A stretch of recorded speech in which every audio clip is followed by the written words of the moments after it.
And all right, as we do, we will. I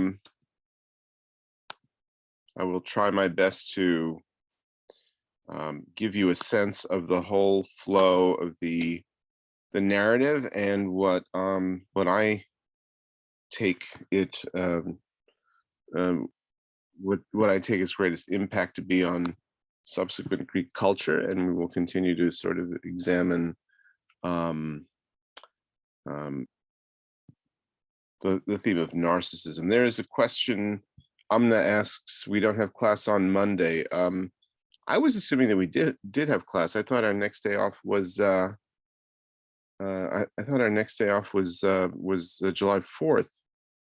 Does anybody know what Monday would be? Like, what would the occasion be?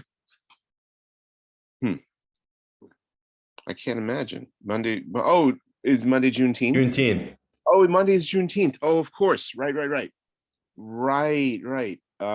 Yeah, that came up quickly because look at what today is, already June 16th. Yeah. Okay. Right. So we don't have class on Monday. Good. I believe this is is this the first year that Brooklyn College is observing Juneteenth as an actual day off? I believe that's the case, right? Yeah. Good. Okay. All right, and I believe our last day of class will be July 12th. So, all right, good. We're on the same page. I'll put a note to that effect on the blog that just to remind people when they go to the blog that Juneteenth is day off. All right, let me get up that book 16. We a lot of people have been saying how sympathetic a character Eumaeus is, and I think that is it's a very interesting thing to for us to reflect on. It's when we talk about Homeric society, we talk about a heroic society, which really is slanted towards the to the concerns of the nobility, and it really diminishes everyone else.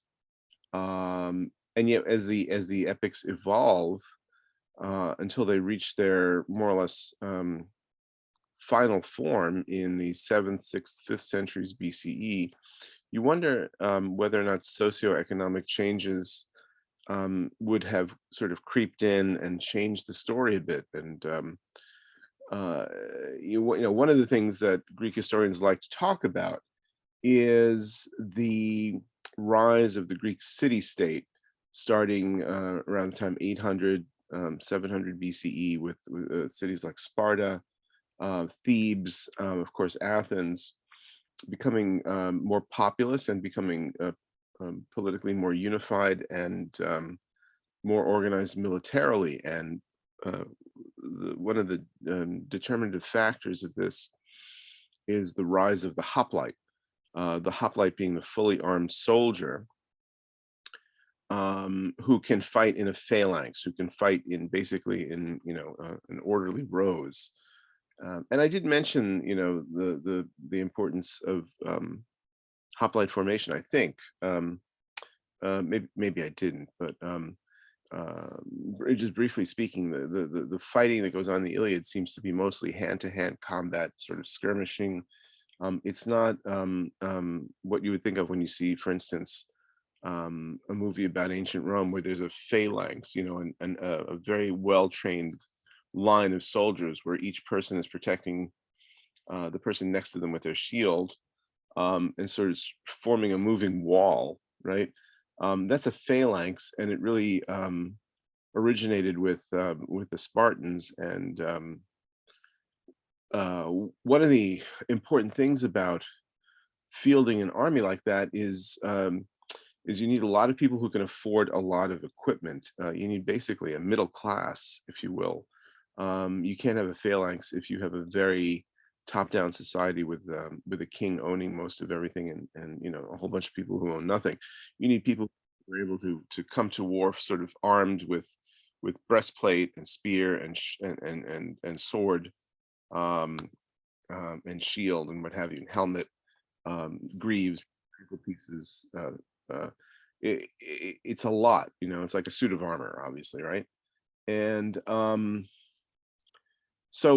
as Greek society morphs and moves away from Homeric society to um, Greek city states in historic times, there's a kind of a rise in the middle class. And a character like Eumaeus would then maybe come to the fore as a more interesting character, someone who is not necessarily high up there in the socioeconomic scale, but who is extremely moral and sympathetic. His The thing about Eumaeus, though, that's interesting is that when he tells a story about where he came from, how he was enslaved, it turns out that he, in his own home, was a prince. That he was the son of a very important family. So there's that sense, that Homeric sense, that um, if you are a considerable person, it has something to do with your bloodline, right? It has something to do with your ancestry. um, it's very, very hard for Homer to tear away from that. So in book 15, we talked about the father-son relationship that we saw between Telemachus and Eumaeus.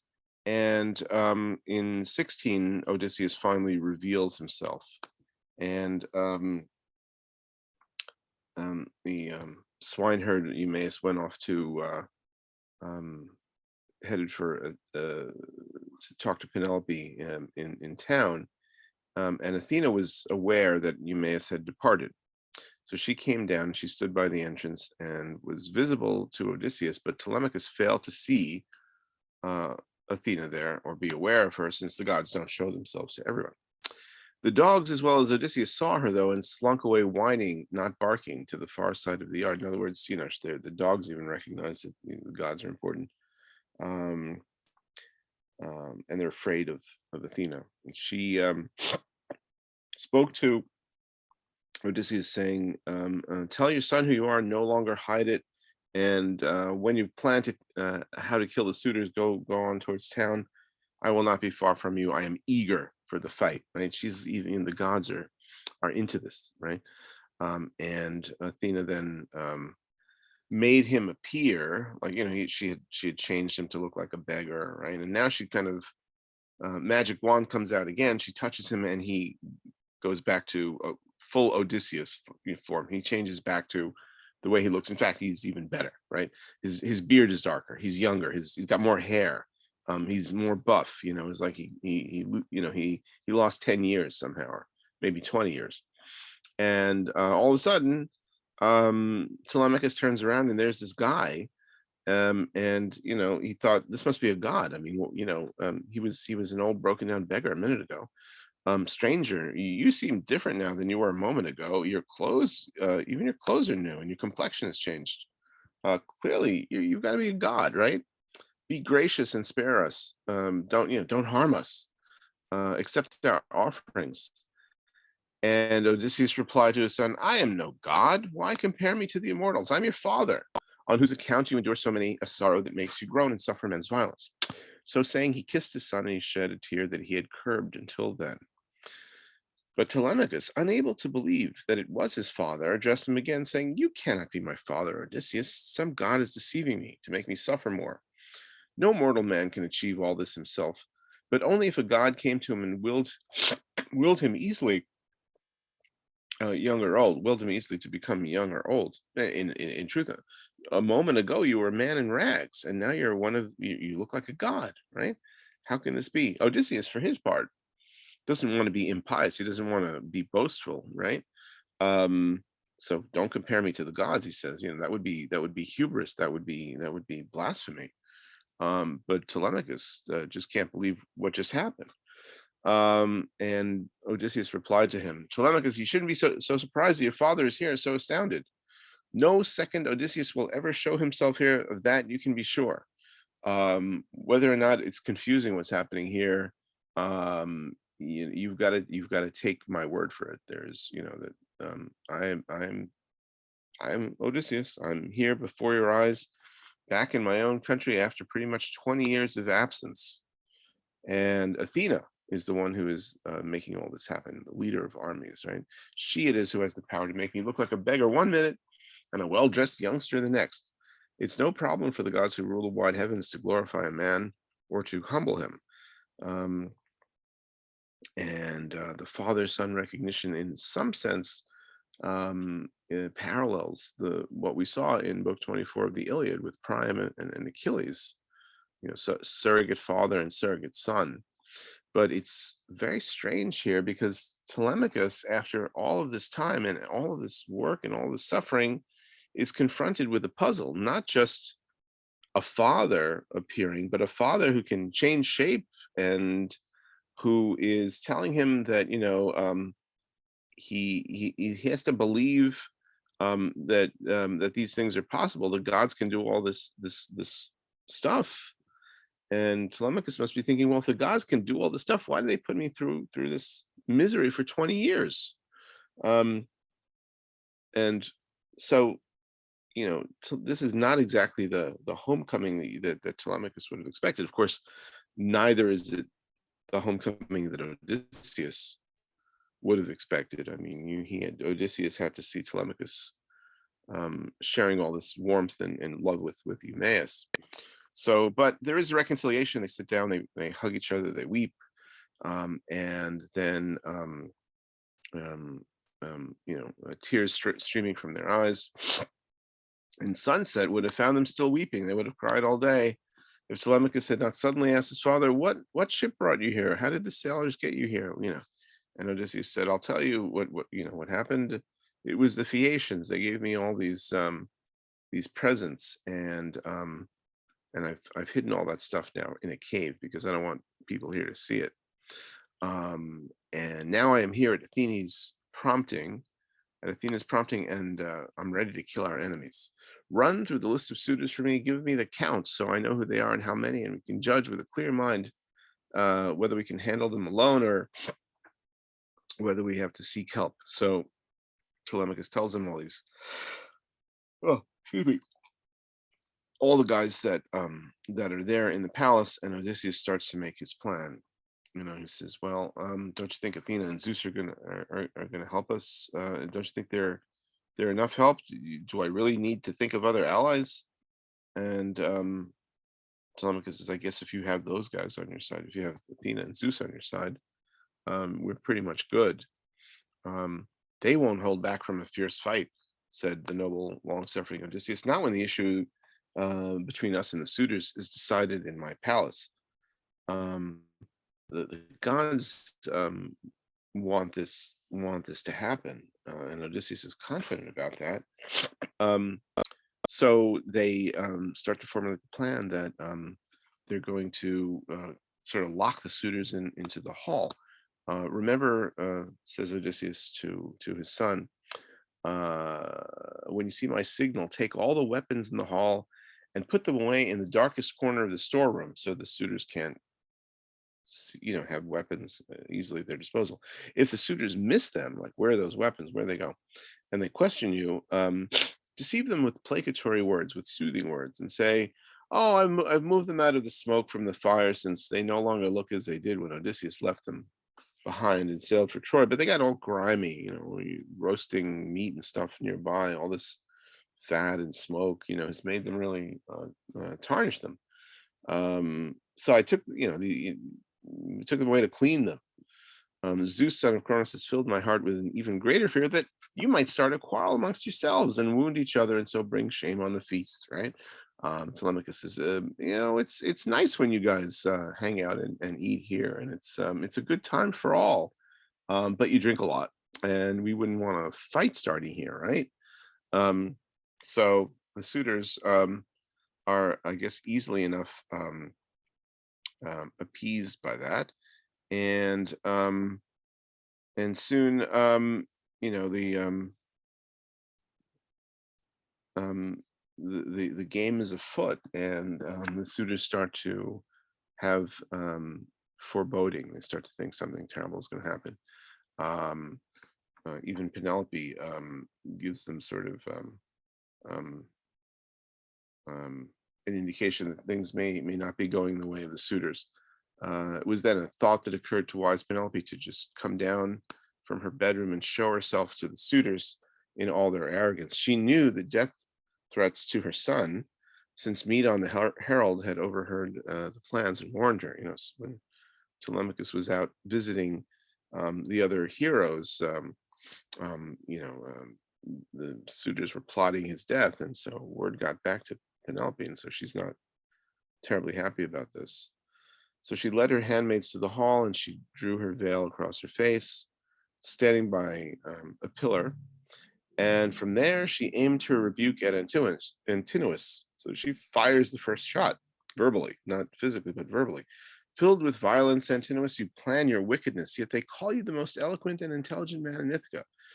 That seems wrong to me. A madman you are, plotting Telemachus' death and trampling upon suppliants uh, that Zeus vouches for. It is impious to plot against others. Are you ignorant of that occasion when your father fled to this house in terror of the mob?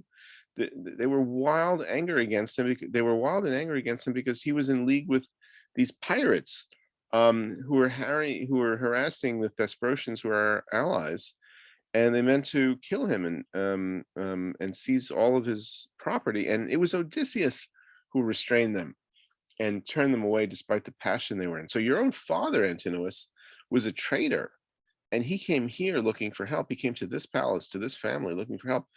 And Odysseus helped him, and now you waste his wealth without compensation, and you court his wife, and you plan to murder his son. I mean, honestly, um, the, you know, this is the first time we've heard Penelope speak since book one, and something is put into her head that she's gonna, you know, she's turning away from the suitors, and it was another suitor, Eurymachus, Polybus' son, who answered, "Wise Penelope, let me reassure you, don't be anxious about these things. No man lives or shall live, no man shall ever be born who dares to lay hands on Telemachus, your son, while I exist to gaze on the light of day. I will protect him," right? And I say it to you, and time will prove it. That man's black blood will coat my spear if someone should try to hurt him. For when I was called Odysseus, sacker of cities, often sat me on his knee and fed me roast meat and wetted my lips with wine. He was like a father to me, Odysseus, right? So Telemachus, dearest of all men to me, is dearest of all men to me. He need not fear death at the hands of the suitors. I will personally protect him. His words were designed to placate her, yet he plotted Telemachus's death. He was a complete liar about this, right? Completely lying. And Penelope simply goes back and she leaves the scene. So Eumaeus comes back to tell the news, and very soon we have this the slaughter.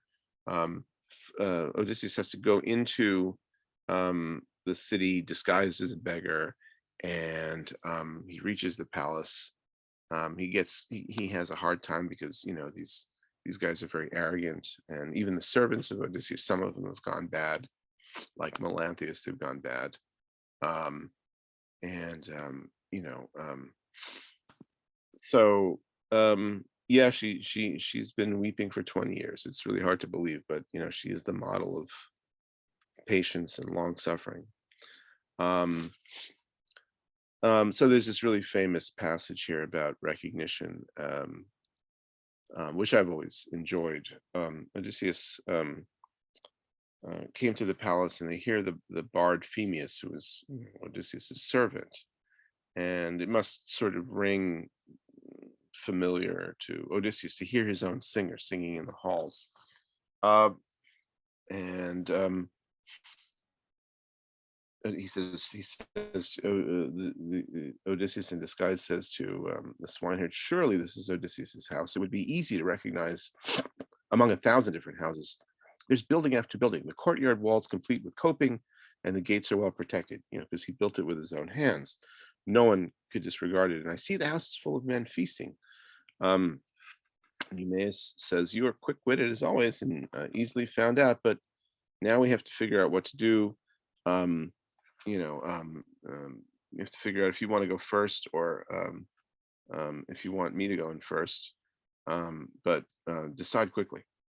And Odysseus says, "You go first. I'll remain behind. I'm used to missiles and blows. I'm used to being, like they'll abuse me and throw their stools at me and stuff like that, but I can handle it."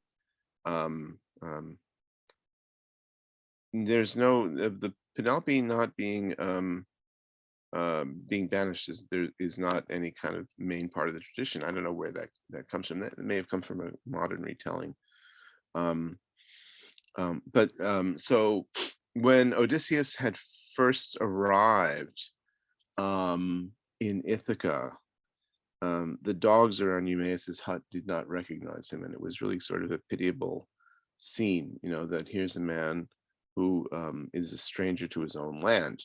But there's one dog in particular, Argus, right?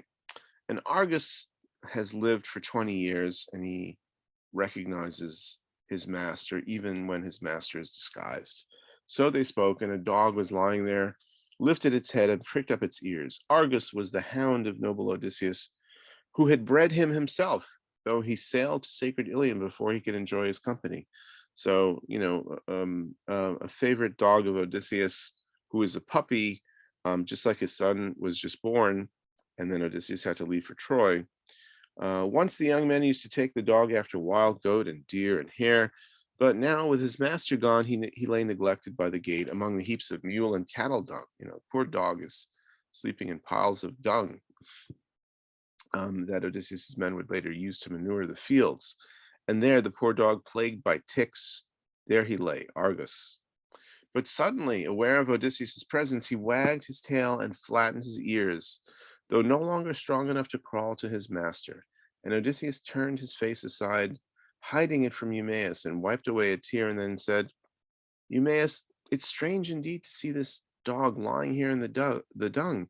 He's finely built, but I can't tell if he had speed to match or was only a dog fed from the table, only a pet, kept for show, you know. And Eumaeus said, "Oh no, this dog belongs to a man who has died far away. If he had the form and vigor he had when Odysseus left for Troy, you'd be amazed at his speed and power. He was keen-scented, on the trail, good hunter, right?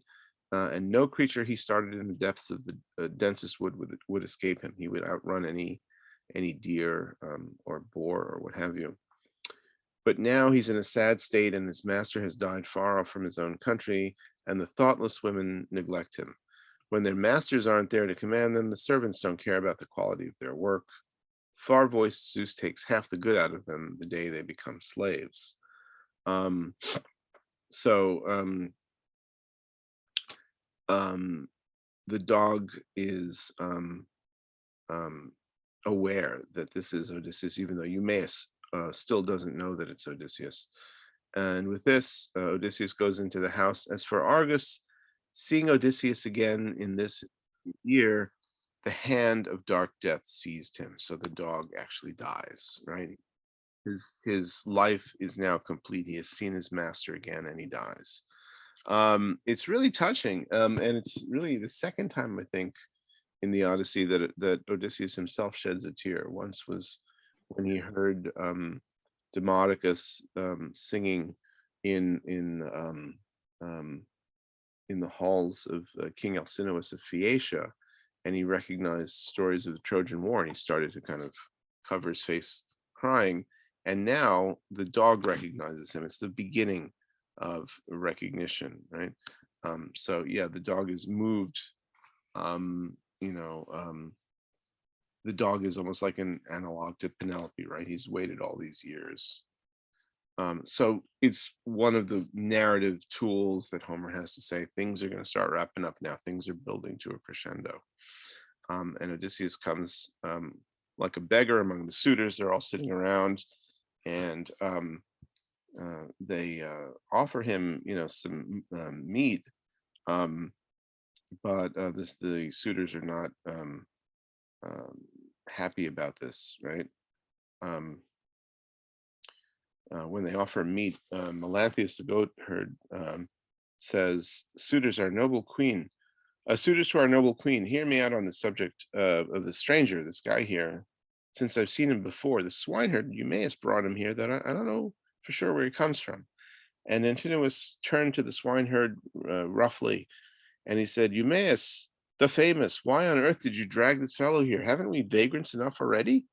Don't we have beggars around here already? Beggarly nuisances to ruin our feasts? Um, isn't it enough that for you that they all crowd in here swallowing your master's stores? without you inviting this wretch too? Like, what did you drag in this guy from the street, right? And it prompts Telemachus to say, well, he's someone who's under my protection. This is my house. Um, you know, um, but Eumaeus answers and says, Antinous, noble as you are, your words sound ill. Just like Odysseus said to the Phaeacian princes, you know what? I'm not going to say that you're not a nobleman. I'm not going to say that you certainly you have a certain station in life, but you don't sound like you're too wise or too moral.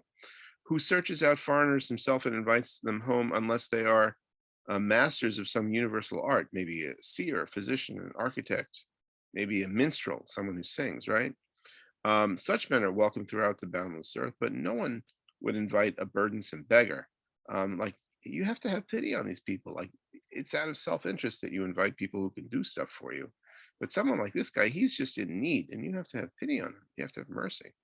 You are the harshest suitor whom where Odysseus' servants are concerned, harshest of all, especially to me. Uh, but I don't care as long as Penelope and Telemachus live here. You can do what you want. You can be as harsh as you want. And Telemachus tries to tamp this down. But what's happening here is the suitors are starting to show their true nature, and Homer is kind of allowing us to develop, sort of an antipathy towards them. Antinous is angered, at Telemachus piping up, and at the fact that Eumaeus is letting this guy into the house. But Antinous says to Telemachus, brave spirit and noble orator Telemachus, what are you saying? If every suitor gave him as much as I would, he'd avoid this house for a full 3 months.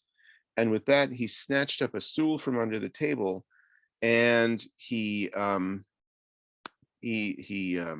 threw it, and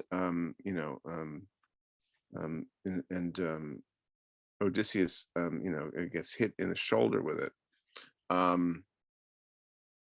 and Odysseus is now in the position that that poor Thersites was in Book 2 of the Iliad, when Odysseus was hitting him with the scepter, right? It's like a role reversal. Back in Book 2 of the Iliad, the soldiers all wanted to go home. Agamemnon was trying to test them, and Agamemnon said, just as a test, he said, "Okay, guys, we're not going to get anywhere with this war. Let's all just break camp and let's go home." And everyone goes running crazy, elated, happy with the news, and they get into their ships. And then Agamemnon says, "No, no, I was just testing you. That I don't mean it for real. We're not going home. We're going to continue to fight." And it becomes Odysseus's job to bring him back and to sort of calm him down. And Odysseus goes about, he tries to sort of talk reason into the kings and the princes, but when he comes across someone who is, a commoner, he hits them. He uses, corporal punishment on them. And if you were to imagine Odysseus having to pay the penalty for this, right, having to sort of suffer the karma for this, it's this scene here where he actually, he gets hit with a stool. Odysseus is struck on the shoulder, but he stood firm, and he actually addresses the suitors. "Hear me, you suitors of the noble queen. When a man is struck fighting for his own possessions, his cattle, or his white sheep, there is no reason for shame or grief. But Antinous' blow was on my account of my hunger, a cursed plague that brings men plenty of trouble.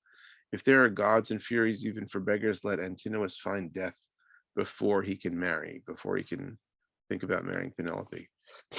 And it's not something that the suitors are looking at it's not something the suitors accept calmly, that you have this beggar that comes in and starts back talking, getting all up in their faces and back talking to them.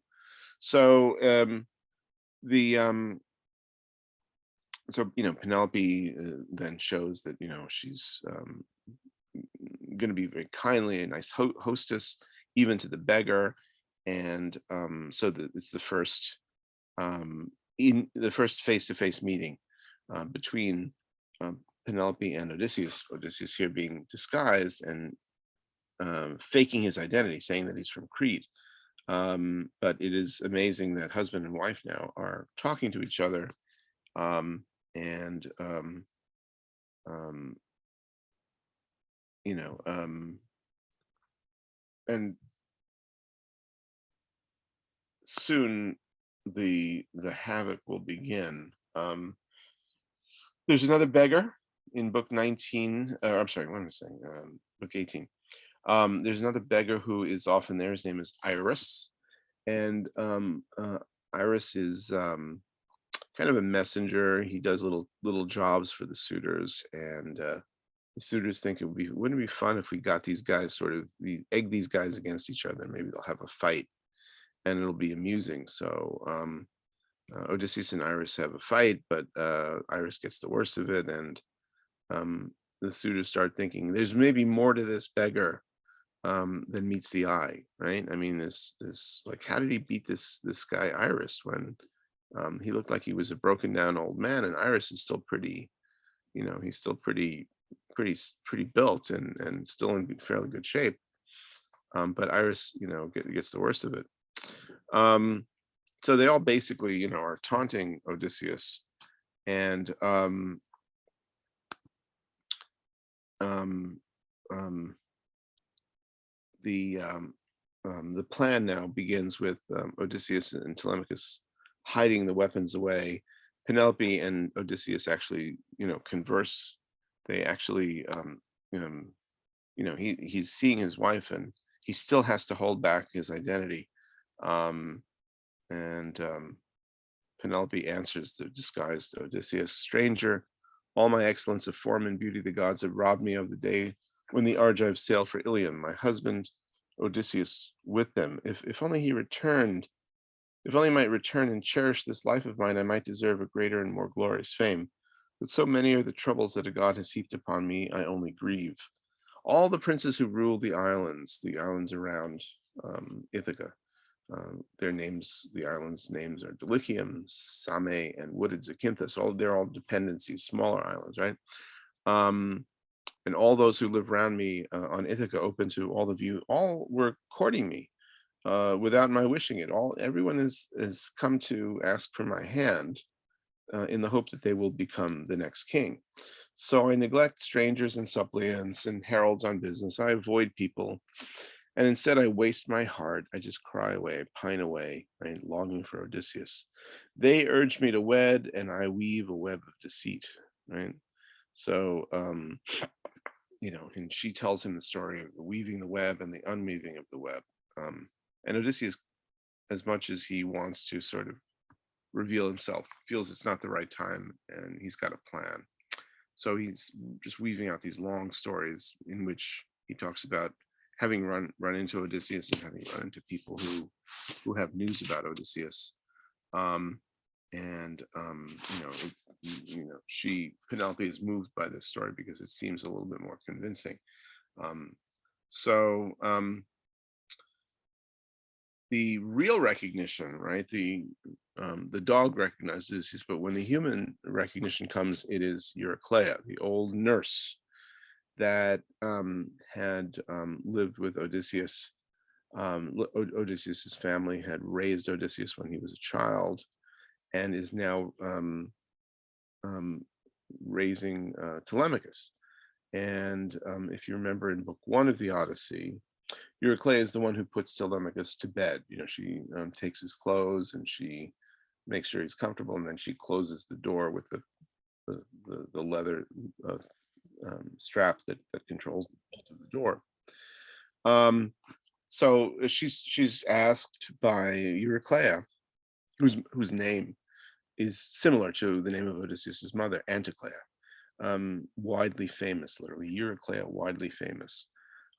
She is asked by Penelope to, help the stranger, this poor guy, bathe him, give him some food. And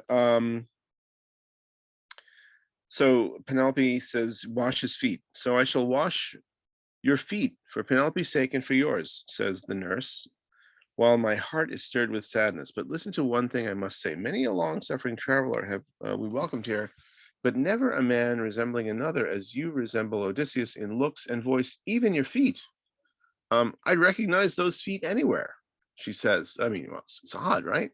Um, but it's very similar to the language that was used, and we skipped this part, frankly, but um, Helen, Helen, when she is settled comfortably back home in Sparta with Menelaus, uh, when Telemachus comes to visit them, she says, "Oh my God, you look just like your father. Even though you may have never met your father, you have his head, his hands, his feet, every his voice, right?" So the recognition begins. Like who would know better how to recognize the details of Odysseus than his own nurse, right? And Odysseus said to her, "That's what everybody says. We're very much alike, just like you say. Yeah, we're alike." Kind of trying to throw her off the scent. With this, the old woman, preparing to wash his feet, poured cold water into a basin and then added hot water. And Odysseus swiftly sat down by the hearth and turned towards the shadows, though he had a sudden premonition that as she handled him, she would notice his scar. He has a scar on his thigh, and the truth would be out. As she approached, she began to wash him. So it was. She immediately knew the scar that Odysseus had received from a white-tusked boar while hunting on Parnassus when visiting his mother's father, noble Autolycus, greatest of all in thievery and oath-making. This Autolycus, Anticleus' father, his grandfather, owed to the god Hermes himself the skill that he had, to whom he was especially devoted. And so Autolycus is the beginning of the tradition of cleverness and trickery and deceit and skillful the deviousness, right, in the family of Odysseus. But it seems kind of to have it went from his mother's father's grandfather to him. There's no indication that his mother was this way, um, but the scar, um, is what gives him away. And as soon as she sees it, as soon as the nurse sees it, she is thunderstruck. The story of the scar is told here, and it actually is connected with the name of Odysseus. Like he is injured. It's painful, and the word Odus, right? The first part of Odysseus' name is means pain. Odysseus is the man who gives pain, and that's kind of the name that his grandfather gave to him. I guess it kind of, we don't know what name Odysseus had before that, but this is the one that stuck. I guess it was maybe kind of a nickname, and then it became like his sort of official name. So Odysseus can't hide the fact, right? He can't hide the scar.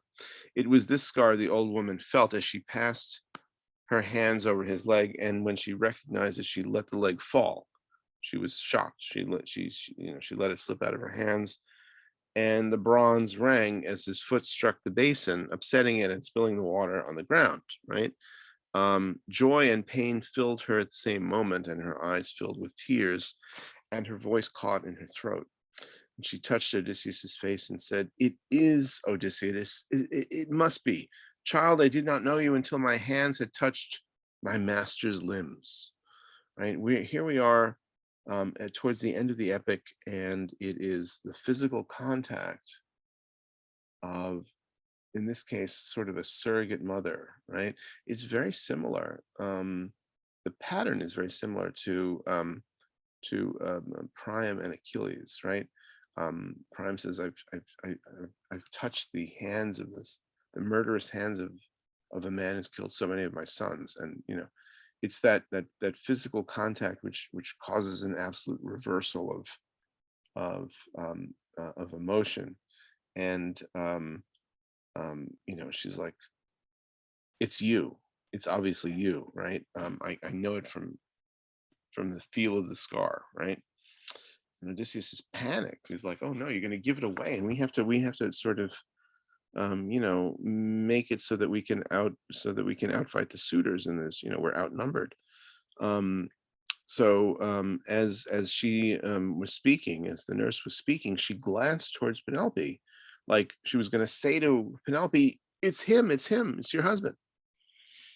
But Penelope failed to meet her look with recognition because Athena had distracted her attention, right? Athena wants to make sure things happen when they're supposed to happen.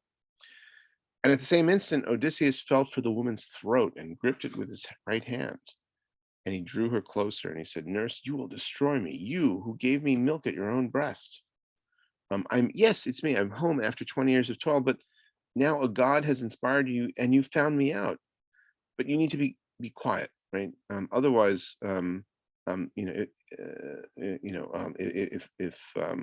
if the god delivers suitors into my hands, um, you know, um, um, if I actually can get this done, this murdering all suitors, um, you know, um, I won't spare you if you mess this up, right? Even though you nursed me, right? And Eurycleia says, well, of course, you know how strong and steady my spirit is. I will be as silent as a stone or as iron. And if you do succeed in destroying the suitors, I will pick out the women in the palace who have been disloyal from those who are innocent. Disloyal in this case would mean the women who have befriended the suitors, have become their girlfriends, if you will, and are stand to gain when one of them marries Penelope. It's not the kindest thing for Odysseus to do. He actually grabs the nurse by the throat, and you might think, well, perhaps it's forgivable because the whole plan might have been destroyed, but it certainly paints him um, as someone who can put aside his feelings of tenderness for people very quickly, if need be. Um,